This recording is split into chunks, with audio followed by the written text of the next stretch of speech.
My name is Madison and I am 28 years old. Last Tuesday, I walked into my sister's corner office as her new boss and handed her a termination letter. The look of absolute shock on her face was worth every sleepless night I spent building my empire while she basked in our parents' praise. For 25 years, they called me the family disappointment while worshipping her corporate climb. They said I would never amount to anything. They were wrong, dead wrong. Before we dive into this wild family revenge story, I want to know where you are watching from. Drop your location in the comments below, and do not forget to hit that like button and subscribe for more jaw-dropping family drama stories. Trust me, you will want to see how this tale of ultimate sibling rivalry and sweet justice unfolds. This story has more twists than you can imagine. Growing up in suburban Phoenix, I always lived in the shadow of my older sister, Victoria. She was everything our parents wanted in a daughter: valedictorian debate team, captain early admission to Harvard Business School. Meanwhile, I spent my teenage years sketching fashion designs and dreaming of starting my own clothing line. Every family dinner became a celebration of Victoria's latest achievement and a subtle reminder of my apparent lack of direction. Madison, when are you going to get serious about your future? Dad would ask, barely glancing up from Victoria's latest report card. Your sister is already planning her path to the corporate world. What are your plans? More doodling, Mom would nod approvingly at Victoria while shooting me disapproving looks. Victoria understands the importance of stability and prestige. Fashion design is such a risky field, Madison. You should consider following your sister's example. The breaking point came during my college graduation. While I had worked my way through state school studying business and fashion merchandising, maintaining a 3.8 GPA, while working 2 part-time jobs, my parents spent the entire ceremony comparing me to Victoria's Harvard achievements. They barely acknowledged my accomplishments, instead using the day to network with other parents about Victoria's new position at Sterling and Associates, one of the most prestigious marketing firms in the Southwest. Our Victoria is already making 6 figures, Mom bragged to strangers. She has such a bright future ahead of her. Our younger daughter is still figuring things out. That night, I made a decision that would change everything. I was not going to let their lack of faith define my future. I started my online boutique, Aurora Designs, from my tiny studio apartment with $500 and a dream. While Victoria climbed the corporate ladder at Sterling and Associates, I worked 18-hour days building my brand, learning about e-commerce, social media, marketing, and supply chain management. The first year was brutal. I lived on ramen noodles and coffee, reinvesting every penny back into inventory and marketing. My parents continued their pattern of dismissing my efforts while celebrating Victoria's promotions and salary increases. Family gatherings became exercises in endurance, as they detailed her latest corporate victories while treating my growing online business like a hobby. Madison, this little website thing is cute, Dad would say condescendingly, but when are you going to get a real job? Victoria just got promoted to senior account director. She is making more money than most people our age. Victoria herself was not much better. She would visit my apartment, look around my makeshift office and inventory storage, and shake her head with fake concern. Madison, I worry about you. This is not sustainable. Why do not you just apply to Sterling? I could put in a good word for you. You could start in an entry-level position. The implied superiority in her voice made my blood boil, but I channeled that anger into determination. By year 2, Aurora Designs was generating 7 figures in revenue. I had expanded from online only to pop-up shops in major cities, and fashion bloggers were starting to take notice. Yet my family still treated my success as a fluke, a lucky break, rather than the result of strategic planning and relentless work. The turning point came during year 3, when I discovered something that changed my entire perspective on my family dynamics. I was researching potential partnerships with marketing firms when I stumbled upon Sterling and Associates' client list and portfolio. What I found there made my stomach drop and my blood pressure spike. Victoria had been stealing my designs, not just borrowing inspiration, actual theft. 3 of my most successful pieces from my first collection appeared in campaigns she had managed for competing fashion brands. The timeline was clear. I had posted these designs on my social media accounts during my early days when I was naive about protecting my intellectual property. Victoria had screenshot them, cleaned up the images, and presented them to her clients as original concepts for their marketing campaigns. But it got worse, much worse. As I dug deeper into public records and industry databases, I discovered that Victoria had been systematically undermining my business for years. She had contacted several of my early wholesale clients, posing as a concerned industry insider, warning them about my company's supposed financial instability and quality control issues. 3 major orders had been canceled after these conversations, nearly bankrupting me during my second year. I found email threads where she had posed as a former employee, leaving negative reviews on supplier websites that I frequented. She had even gone so far as to create fake social media accounts to leave bad reviews on my products during crucial launch periods. The depth of her sabotage was staggering and calculated. The most devastating discovery came when I accessed archived web pages and found evidence that Victoria had stolen my original business plan. The comprehensive strategy document I had shared with the family during a holiday dinner, the one they had all dismissed as unrealistic, had been adapted and presented by Victoria to Sterling's board as her own innovative approach to emerging market penetration. She had literally built her promotion to senior account director on my stolen ideas. My parents' favoritism suddenly made perfect sense.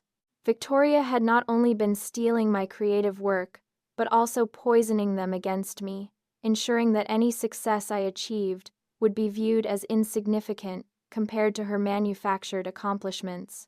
She had created a systematic campaign designed to keep me small while she rose higher. That night I sat in my now successful design studio, surrounded by the fruits of my labor, despite her sabotage, and made a decision. I was not going to confront her directly, or run crying to our parents with evidence they would probably dismiss. I was going to do something much more strategic and devastating. I was going to destroy her career the same way she had tried to destroy mine. Methodically, systematically, and with patience. The first step was research. I spent weeks learning everything about Sterling and Associates' financial situation, their client relationships, their internal politics, and most importantly, their vulnerabilities. What I discovered was a company ripe for acquisition by someone with the right resources and strategy. Victoria had no idea that her little sister's hobby business now controlled a fashion empire worth multiple millions, with expansion plans that included acquiring underperforming marketing firms to handle our internal advertising needs.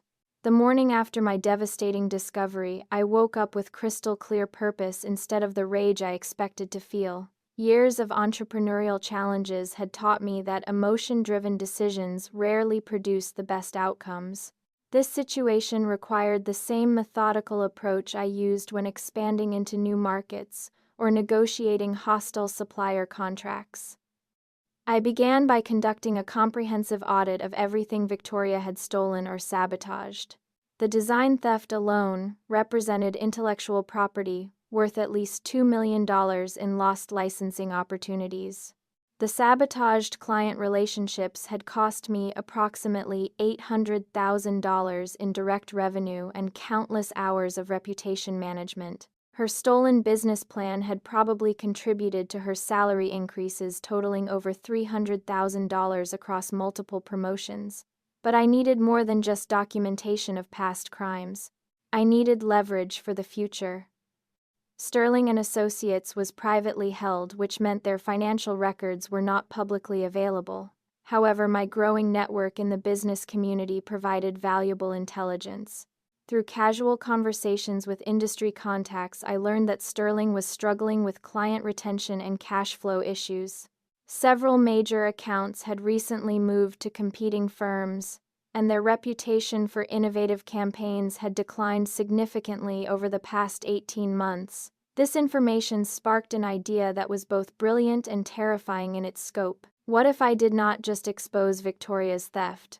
What if I bought the entire company and restructured it according to my vision? The concept seemed impossible at first. Aurora Designs was successful, but purchasing an established marketing firm would require capital far beyond my current liquid assets. However, my business had assets and growth potential that banks found very attractive. My consistent revenue growth, diverse client base, and expansion into multiple markets made me an ideal candidate for acquisition funding. I scheduled a meeting with my business attorney and financial advisor to explore the feasibility of this plan. Their initial reaction was skepticism, but as we analyzed Sterling's market position and Aurora's trajectory, they began to see the strategic value of the acquisition. "Madison, this is incredibly ambitious," my attorney cautioned.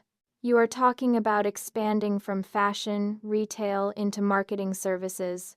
That is a significant diversification." "Actually, it is not," I replied, pulling out my comprehensive analysis. "I have been handling all of Aurora's marketing internally because I could not afford external agencies during our startup phase. I understand social media campaigns, influencer relationships, brand positioning, and customer acquisition better than most marketing professionals because I have had to master these skills to survive. Acquiring Sterling would simply formalize capabilities I already possess, while eliminating a competitor who has been undermining my business." My financial advisor reviewed the numbers and slowly nodded. "Your revenue streams are diverse enough to support the debt service, and Sterling's client contracts would provide immediate cash flow to offset acquisition costs. If you can secure the financing, this could actually accelerate Aurora's growth by providing full-service marketing capabilities to other fashion brands." The next 3 months became a masterclass in strategic patience.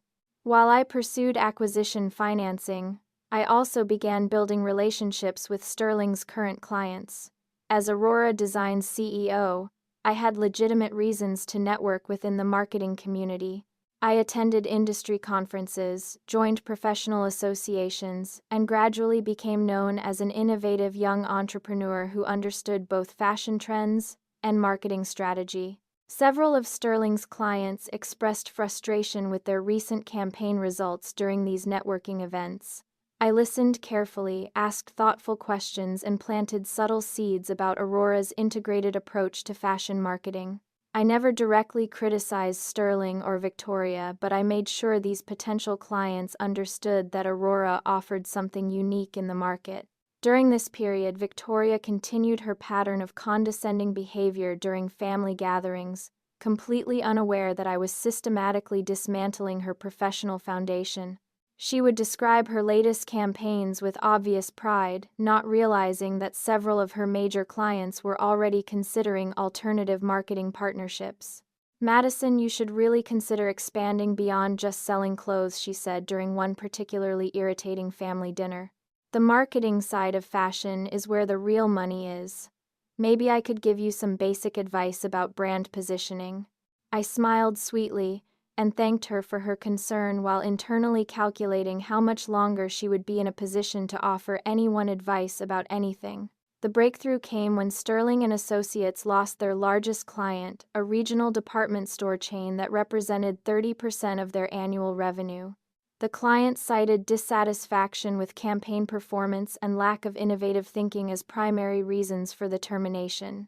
I knew about this development weeks before Victoria's family knew, because the former client had already approached Aurora about potential collaboration. This loss created the perfect storm for my acquisition plan. Sterling's financial position became precarious enough that the owners would seriously consider sell offers, but the company still retained enough valuable assets to justify the purchase price. I had successfully positioned Aurora as the ideal buyer, a growing fashion company with proven marketing expertise and the capital to stabilize Sterling's operations. My financing came together faster than expected. Aurora's demonstrated profitability and growth potential convinced a consortium of investors to provide acquisition funding in exchange for minority equity stakes. The terms were favorable enough that I would retain controlling interest while gaining access to capital that would transform both companies. I also discovered that Sterling's employee contracts included standard morality clauses that prohibited theft of intellectual property and conflicts of interest. Victoria's systematic sabotage of my business while representing competing clients, would constitute clear violations that could justify immediate termination for cause. The final piece of my strategy involved timing. I wanted Victoria to experience the same sudden shock that I had felt when discovering her betrayal. She deserved to have her world turned upside down without warning, just as she had tried to do to me repeatedly over the years. I scheduled the acquisition closing for a Monday morning with employee announcements planned for that afternoon. Victoria would arrive at work expecting another routine day of managing accounts she had built partially on stolen ideas and instead discover that her despised little sister was now her boss.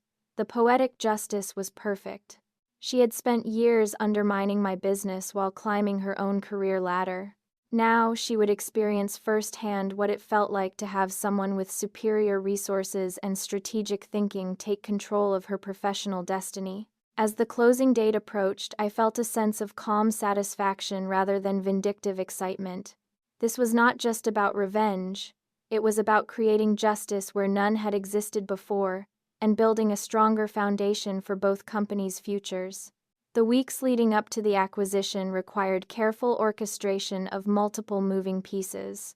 I could not afford any leaks about my plans, especially since Victoria's network of industry contacts could potentially interfere with the deal if they learned about it prematurely. Every conversation had to be calculated, every meeting strategically planned. My first priority was securing loyalty from Sterling's key employees who were not involved in Victoria's schemes. Through my industry networking, I had identified several talented account managers and creative directors who felt undervalued at Sterling. These individuals represented institutional knowledge and client relationships that would be crucial for a smooth transition after the acquisition. I began reaching out to them through professional channels, ostensibly discussing potential collaboration opportunities between Aurora Designs and Sterling and Associates. During these conversations, I carefully assessed their opinions about the company's direction and management style. What I discovered was enlightening and disturbing. Working at Sterling used to be exciting, confided Marcus Chen, their lead creative director, during a coffee meeting.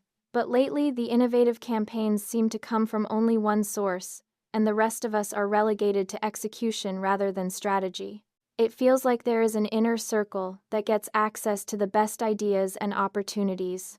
Sarah Williams, a senior account manager, expressed similar frustrations during a separate conversation. I have been here for 6 years, and I have watched talented people leave because they felt their contributions were not valued. The promotion process seems to favor certain individuals regardless of actual performance metrics. These conversations confirmed my suspicions that Victoria had been taking credit for others' work in addition to stealing mine. She had created a toxic environment where her success came at the expense of her colleagues' professional growth. This pattern made my acquisition strategy even more justified and increased the likelihood of employee support during the transition. I also learned that Sterling's financial troubles were worse than publicly known. They had been operating with negative cash flow for 8 months, relying on a line of credit that was approaching its limit. The recent loss of their major client had accelerated their decline, and several employees had noticed concerning signs like delayed expense reimbursements and canceled company benefits. The owners are clearly stressed about something Marcus mentioned during our second meeting. They have been having closed-door meetings with people in expensive suits, and the office mood has been tense for weeks. I am starting to update my resume just in case. This information was invaluable for my acquisition negotiations. Sterling's owners were more motivated to sell than they had initially indicated, which gave me leverage to negotiate better terms and faster closing timelines. I adjusted my offer to reflect their urgent need for liquidity, while ensuring that my financing terms remained favorable. Meanwhile, I had to maintain normal family relationships, despite knowing about Victoria's betrayal. This proved to be one of the most challenging aspects of my plan. During family gatherings, I had to listen to her detailed descriptions of campaigns that I knew were built on stolen concepts, while she continued to dismiss my business as a lucky hobby. Madison's little online store is doing well, she told our extended family during a cousin's wedding, but she does not understand the complexity of real marketing strategy. I have been trying to educate her about brand development and market positioning, but she seems resistant to professional advice. The condescension in her voice was unbearable, especially since I now knew that her expertise was largely built on plagiarizing my work. However, I had learned to control my reactions during years of entrepreneurial stress, so I simply smiled and thanked her for her concern while mentally rehearsing her termination speech. Our parents continued their pattern of celebrating Victoria's achievements while treating mine as insignificant.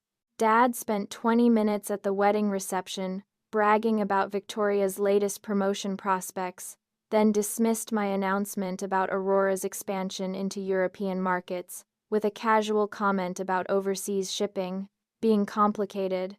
These interactions strengthened my resolve and confirmed that my family's dynamics were too toxic to salvage through conventional means. They needed dramatic evidence of their misjudgment before they would acknowledge the reality of my success or Victoria's deception. As the acquisition process accelerated, I began preparing for the operational changes that would follow the closing.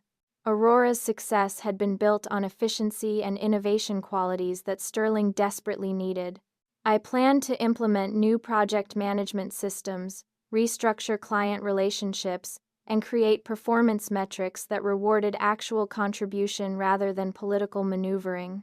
I also started documenting Victoria's pattern of intellectual property theft and client interference. My attorney advised that having comprehensive evidence would be crucial if Victoria attempted to claim wrongful termination or sought unemployment benefits. The documentation process revealed the true scope of her sabotage. She had interfered with Aurora's business relationships over 40 times during 3 years, costing me approximately $2 million in lost opportunities. The most shocking discovery came when I accessed Sterling's archived client files through legitimate due diligence procedures. Victoria had been systematically presenting my stolen designs to multiple clients as her original concepts. She had created an entire portfolio of supposedly original work that was actually stolen from my early social media posts and design sketches. One particular campaign stood out as especially egregious. A major athletic wear brand had paid Sterling $300,000 for a complete branding overhaul based on concepts that Victoria presented as her innovative vision for targeting millennial consumers. Every element of that campaign, color schemes, typography, messaging strategy, and visual composition, had been lifted directly from Aurora's first major collection. I realized that Victoria's reputation as Sterling's most innovative strategist was entirely fraudulent. She had built her career on stolen ideas while actively undermining the person she was stealing from. The betrayal was so systematic and calculated that it represented genuine malice rather than competitive opportunism. My attorney confirmed that this evidence would support both civil litigation for intellectual property theft and criminal charges for commercial espionage, depending on how aggressively I wanted to pursue justice. However, I decided that professional consequences would be more satisfying than legal proceedings. Victoria's career destruction would be permanent and public, while lawsuits could drag on for years without guaranteeing meaningful accountability. 2 weeks before the acquisition closing, I received an unexpected phone call from one of Sterling's junior employees. Jessica Rodriguez was a recent college graduate working as a marketing coordinator, and she sounded nervous when she asked to meet with me privately. "Miss Madison, I hope you do not mind me reaching out," she said during our coffee meeting. "I heard through industry contacts that you might be interested in marketing partnerships, and I wanted to share some concerns about my current workplace."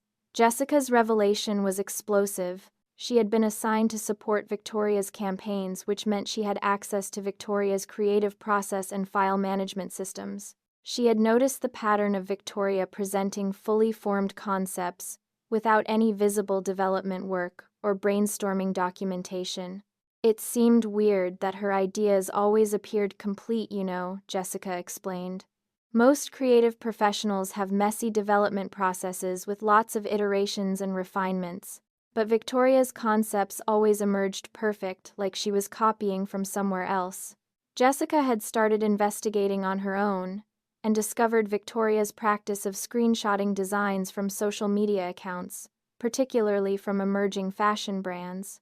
She had even found folders on Victoria's computer containing hundreds of saved images from Aurora Design's Instagram account organized by season and product category. "I think she has been stealing ideas from you and other small designers," Jessica said quietly.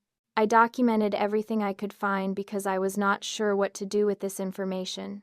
It felt wrong to stay silent, but I need this job." Jessica's evidence provided the final confirmation I needed. Victoria's theft was not just historical, it was ongoing and systematic. She had been mining Aurora's social media content for new concepts as recently as the previous month. I assured Jessica that her conscience was right to be troubled and that she would not lose her job for doing the right thing. In fact, her integrity and initiative would make her a valuable team member under new management. "Are you getting invested in this wild family drama? Because trust me, you have not seen anything yet. The next part is where everything comes together in the most satisfying way possible." Monday morning arrived with the crisp efficiency of a perfectly executed business plan. I had spent the weekend finalizing every detail of what would become the most satisfying day of my professional life. The acquisition documents were signed at 8 in the morning, making me the official owner of Sterling and Associates. Victoria had no idea that her world was about to implode. I arrived at Sterling's offices at 9:30, carrying a leather portfolio that contained termination paperwork, evidence of intellectual property theft, and a comprehensive transition plan for the company's restructuring. The receptionist greeted me warmly, assuming I was there for another partnership meeting with Victoria. "Good morning, Miss Madison. Victoria is expecting you in the conference room." "Actually, I need to speak with all department heads first," I replied smoothly. "Could you please ask them to gather in the main conference room? I have an important announcement about Aurora Designs' relationship with Sterling." Within 15 minutes, Sterling's senior staff had assembled, including Marcus Chen, Sarah Williams, and several other key employees I had been cultivating relationships with over the past months. Victoria entered last, looking slightly annoyed at the unexpected meeting format. "Madison, I thought we were having a private consultation about your marketing needs," she said with her typical condescending tone. "I am not sure why you need to involve my entire team in this discussion." I stood at the head of the conference table, opened my portfolio and smiled. "Because this concerns everyone's future employment. As of this morning, Aurora Designs has acquired Sterling and Associates. I am now the owner and CEO of this company." The silence that followed was deafening. Victoria's face went through a fascinating progression of expressions: confusion, disbelief, shock, and finally dawning horror as she realized the implications. "That is impossible," she stammered. "Sterling is not for sale. This is some kind of joke." I placed the acquisition documents on the table, where everyone could see the official signatures and corporate seals. "Sterling has been struggling financially for months. The owners were very motivated to find a buyer who could stabilize operations and preserve jobs. Aurora Designs was the ideal solution." Marcus Chen was the first to break the stunned silence. "This is incredible news. Aurora's reputation for innovation is exactly what Sterling needs. Congratulations on the acquisition." Several other employees began asking practical questions about the transition timeline and their employment status. I addressed their concerns professionally, explaining that most positions would continue unchanged under new management policies that emphasized merit-based advancement and collaborative creativity. Victoria remained frozen in her chair, staring at the documents as if she could will them out of existence. I could see her mind racing through the implications of having her despised little sister as her new boss.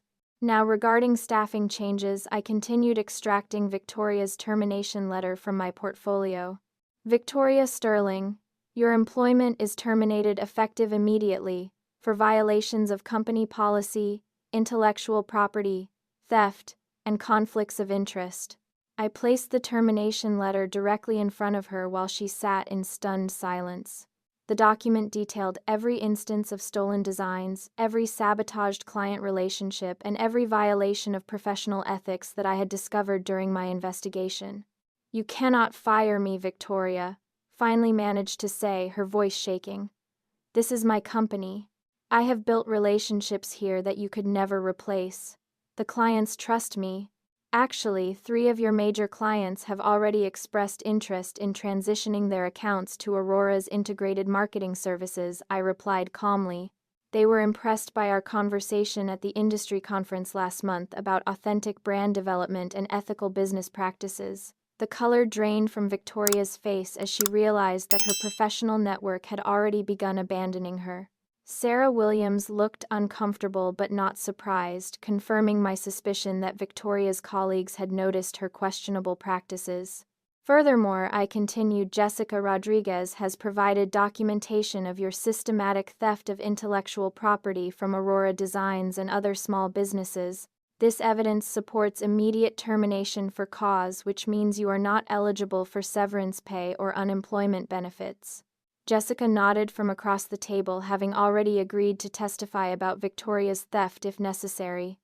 Her documentation had been crucial in building the legal case for termination without compensation. Victoria's shock finally gave way to desperate anger. This is ridiculous. You are just jealous of my success. Our parents will never believe your lies about me. Our parents will believe what the evidence demonstrates, I replied, maintaining my professional composure. Jessica, would you please share your findings with the team? Jessica opened her laptop and displayed screenshots of Victoria's organized folders containing stolen designs, including dozens of images from Aurora's social media accounts. The systematic nature of the theft was undeniable, and several employees gasped as they recognized campaigns they had worked on that were based on stolen concepts. I have been documenting this for months, Jessica explained. Victoria would present fully formed creative concepts without any development work, then claim credit for the innovative thinking. When I investigated further, I found extensive evidence of intellectual property theft from multiple sources. The room's atmosphere had shifted completely. Victoria's colleagues now looked at her with disgust and disappointment rather than respect. Her carefully cultivated reputation as an innovative strategist was disintegrating in real time. Security will escort you from the building, I informed Victoria, nodding to the 2 security guards who had been waiting outside the conference room. Your personal belongings will be shipped to your home address. Your corporate credit cards and building access have been deactivated. Victoria stood up unsteadily, her face flushed with humiliation and rage. This is not over, Madison. I will fight this. I will tell everyone what kind of person you really are. Please do, I replied serenely. I encourage you to share your version of events widely. I am confident that the business community will draw their own conclusions when they see the documented evidence of your professional misconduct. As security escorted Victoria from the building, I felt a profound sense of justice rather than vindictive satisfaction. This was not just about revenge. It was about creating consequences for systematic betrayal and establishing ethical standards that would protect other entrepreneurs from similar predatory behavior. The remaining staff gathered around the conference table looked energized rather than demoralized. Marcus Chen spoke for the group when he said, "Honestly, this explains a lot about why Sterling has been struggling lately." Victoria's approach was becoming increasingly problematic, and several of us have been concerned about the ethical implications of some recent campaigns. I spent the rest of the day meeting with individual team members, outlining Aurora's collaborative approach to creative development, and introducing performance metrics based on actual contribution rather than political maneuvering. The response was overwhelmingly positive, with several employees expressing excitement about working for a company that valued integrity and innovation over internal competition. By 5 o'clock, Sterling and Associates had been completely transformed. Victoria's toxic influence was eliminated, her stolen campaigns were being honest, rebuilt with proper attribution, and the company's most talented employees were energized about their professional futures under ethical stolen leadership. The best part was knowing that Victoria would have to explain her sudden unemployment to our parents and extended family, finally facing consequences for years of systematic deception and sabotage.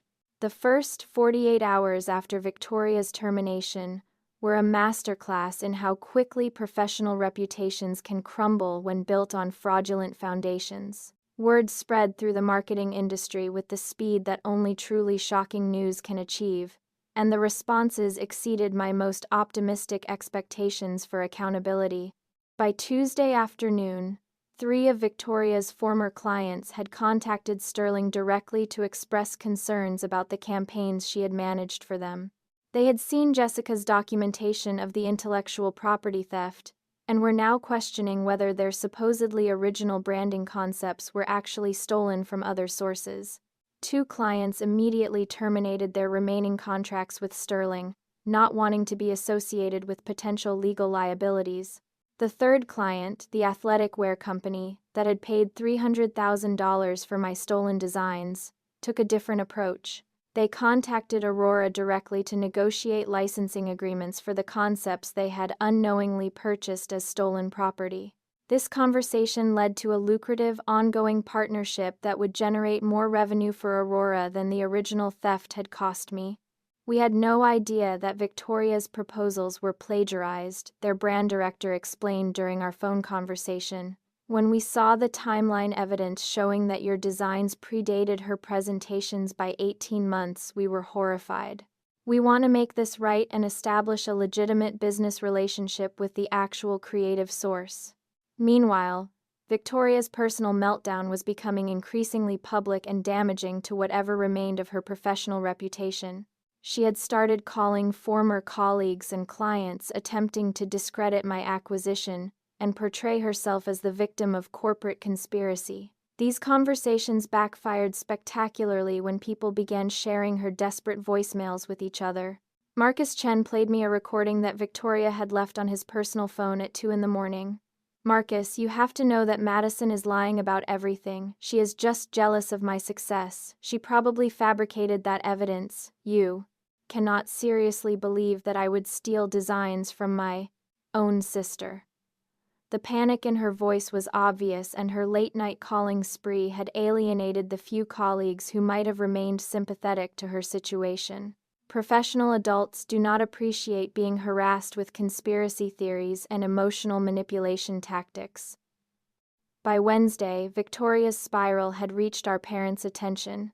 Mom called me in a state of barely controlled hysteria, demanding to know what I had done to Victoria, and insisting that there must be some misunderstanding about the acquisition. "Madison, Victoria is devastated.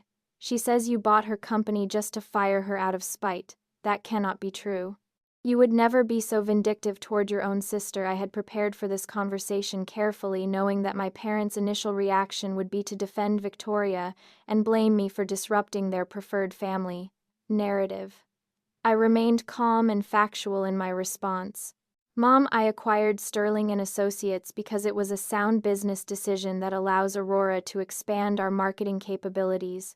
Victoria was terminated because documented evidence proved that she had been systematically stealing intellectual property from my company and others. I can provide you with copies of that evidence if you would like to review it yourself." The silence on the phone was telling. Mom clearly wanted to dismiss my claims as sibling rivalry, but she knew that I did not make serious accusations without substantial proof. She had seen Aurora's success over the years, even if she had never acknowledged it properly, and she understood that I operated with professional integrity. "There must be some explanation," she said weakly. "Victoria would never do something like that. She is so successful on her own merits." "Her success was built partially on my stolen work," I replied firmly. "She has been mining my social media accounts for design concepts and presenting them to her clients as original ideas. She also interfered with Aurora's business relationships for years, costing me millions of dollars in lost revenue. This is not a family dispute, Mom. This is documented corporate espionage." Dad's reaction was more explosive when he called later that day. His voice was angry and accusatory as he launched into a lecture about family loyalty and proper business ethics. "Madison, I do not care what your evidence shows. You do not destroy your sister's career over some petty competition. Family comes first. You should have talked to Victoria privately about these concerns, instead of humiliating her publicly." His response perfectly illustrated the toxic family dynamics that had enabled Victoria's behavior for years. He was more concerned about maintaining the appearance of family harmony than addressing actual ethical violations or supporting the family member who had been victimized. Dad, Victoria spent 3 years actively sabotaging my business while you celebrated her career achievements. I responded with steel in my voice. She stole my intellectual property and presented it as her own work to advance her career. She contacted my clients to spread false information about Aurora's financial stability. This was not petty competition. It was systematic corporate warfare designed to destroy my livelihood while advancing hers. You are exaggerating, he replied, but his tone had lost some of its initial conviction. Victoria is ambitious, but she would never deliberately harm your business. You must be misinterpreting competitive behavior as malicious action. I realized that no amount of evidence would immediately change their perspective. Years of investment in Victoria's success had created psychological resistance to accepting the truth about her character. They would need time to process the documentation and witness her continued destructive behavior before acknowledging reality. Thursday brought the most satisfying development yet.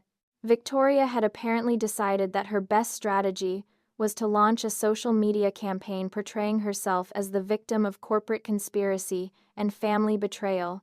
She posted a series of increasingly unhinged messages on LinkedIn and Facebook, claiming that jealous competitors had fabricated evidence against her, and that her own sister had orchestrated a malicious takeover to destroy her career. These posts backfired magnificently. The marketing community is relatively small, and Victoria's former colleagues began responding with their own stories about her questionable practices.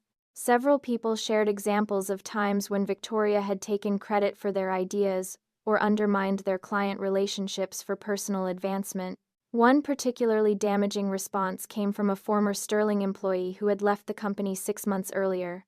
I am not surprised by these allegations. Victoria created a toxic work environment where collaboration was impossible because she would steal ideas during brainstorming sessions and present them as her own concepts to management. She did this to me repeatedly before I decided to find employment elsewhere. By Friday, Victoria's social media campaign had become a cautionary tale about how not to handle professional setbacks. Her desperate attempts to control the narrative had instead created a public forum for people to share their experiences with her unethical behavior. The week ended with Victoria deleting all her social media accounts and effectively disappearing from public professional discourse. Her reputation was so thoroughly destroyed that finding new employment in marketing would be nearly impossible without relocating to a different region and starting over with a carefully reconstructed professional identity. Meanwhile, Sterling's transformation under Aurora's ownership was exceeding all expectations, with employee morale higher than it had been in years, and new clients expressing interest in our integrated approach to fashion, marketing. 6 months later, the transformation was complete in ways I had never imagined possible. Aurora Sterling Marketing, the new name for our combined companies, had become the most sought-after fashion marketing firm in the Southwest, with a waiting list of clients who wanted to work with a company that valued integrity, innovation over corporate politics. The employee retention rate was remarkable. Everyone except Victoria had stayed through the transition, and we had hired 12 additional staff members to handle our expanding client base. Marcus Chen had been promoted to creative director. Sarah Williams became senior account manager for luxury brands, and Jessica Rodriguez earned her own team after demonstrating exceptional investigative skills and ethical leadership. Most importantly, the toxic culture that Victoria had created was completely eliminated. Our brainstorming sessions were collaborative and energizing, with ideas flowing freely, because everyone knew their contributions would be properly credited and valued. The quality of our creative output improved dramatically now that it was based on genuine innovation rather than stolen concepts. The financial results spoke for themselves. Aurora Sterling's revenue had increased by 400% compared to Sterling's previous performance, and Aurora Designs had expanded into 8 new markets, with the support of our integrated marketing capabilities. The acquisition had transformed both companies into industry leaders, while creating opportunities that neither could have achieved independently. Victoria's aftermath was less dramatic than I had expected. After her social media meltdown, she had disappeared from Phoenix entirely. I learned through industry contacts that she had moved to Seattle and was working in retail management, a significant step down from her former corporate position, but honest work that did not involve stealing other people's intellectual property. Our parents' evolution was more gradual and painful. Initially, they had refused to believe the evidence against Victoria, dismissing it as fabricated or exaggerated. However, as weeks passed and Victoria's behavior became increasingly erratic, they began questioning their assumptions about both daughters. The turning point came when Victoria called them at 3 a.m, sobbing and begging for money to cover her rent after being fired from a temporary marketing position for falsifying her resume. During that conversation, she apparently admitted to taking some of my designs and expressed regret about interfering with my business relationships. Dad called me the next day, his voice subdued and apologetic in a way I had never heard before. "Madison, I think we need to have a serious family conversation. Victoria said some things that make me question what really happened between you two over the years." That conversation was one of the most difficult and cathartic experiences of my adult life. I presented the documented evidence of Victoria's theft and sabotage, walking them through each incident with dates, screenshots, and financial impact calculations. I also explained how their favoritism had enabled her behavior while undermining my confidence and family relationships. Mom cried during most of the presentation repeatedly, apologizing for not recognizing my achievements or protecting me from Victoria's predatory behavior. "Madison, I am so sorry. We thought we were encouraging healthy competition between you girls, but we were actually rewarding Victoria for hurting you. We failed as parents." Dad's apology was more practical but equally meaningful. "I was wrong about your business acumen and wrong about Victoria's character. You built something incredible despite obstacles that we should have helped you overcome instead of creating. I am proud of what you have accomplished, and I am ashamed that it took this long for me to say so." These conversations did not immediately repair our relationships, but they established a foundation for rebuilding trust and communication. We started having monthly family dinners where my business achievements were celebrated equally with other family members' successes, and where Victoria's absence was acknowledged as a consequence of her own choices rather than my vindictiveness. The most unexpected development was the relationship I built with Jessica Rodriguez. Her integrity during the investigation had impressed me so much that I had promoted her rapidly within Aurora Sterling, but our professional collaboration evolved into genuine friendship. She became the sister I had always wanted, someone who celebrated my successes, supported my challenges, and valued honesty over harmony. "You saved my career by giving me the courage to do the right thing," she told me during one of our regular coffee meetings. Working for Victoria was slowly destroying my professional confidence because I knew we were building campaigns on stolen ideas. Being part of Aurora Sterling feels like contributing to something meaningful and ethical. Our friendship extended beyond work. Jessica introduced me to her network of young professionals who prioritized integrity and collaboration over cutthroat competition. These relationships became the foundation of my chosen family, people who appreciated my success without jealousy and supported my goals without expecting anything in return. The business community's response to Aurora Sterling's story became a case study in ethical leadership and family business dynamics. I was invited to speak at entrepreneurship conferences about building company culture, protecting intellectual property, and maintaining integrity during competitive challenges. These speaking opportunities expanded Aurora's reputation beyond fashion into general business consulting. 1 year after the acquisition, Aurora Sterling was featured on the cover of Southwest Business Journal, with the headline, "From Family Betrayal to Business Success: How Madison Built an Empire on Integrity." The article detailed my journey from dismissed younger sister to respected industry leader, emphasizing the importance of persistence and ethical leadership in building sustainable success. The most satisfying moment came during a family gathering when my cousin asked about Victoria's absence, Instead of making excuses or changing the subject, Dad responded directly. Victoria made some poor choices that damaged her relationship with Madison and hurt her own career. Madison has been incredibly generous in helping us understand what really happened and working to rebuild our family relationships. This acknowledgement represented everything I had wanted for 25 years. Recognition that my success was earned, that Victoria's behavior was problematic, and that family loyalty should protect victims rather than enable predators.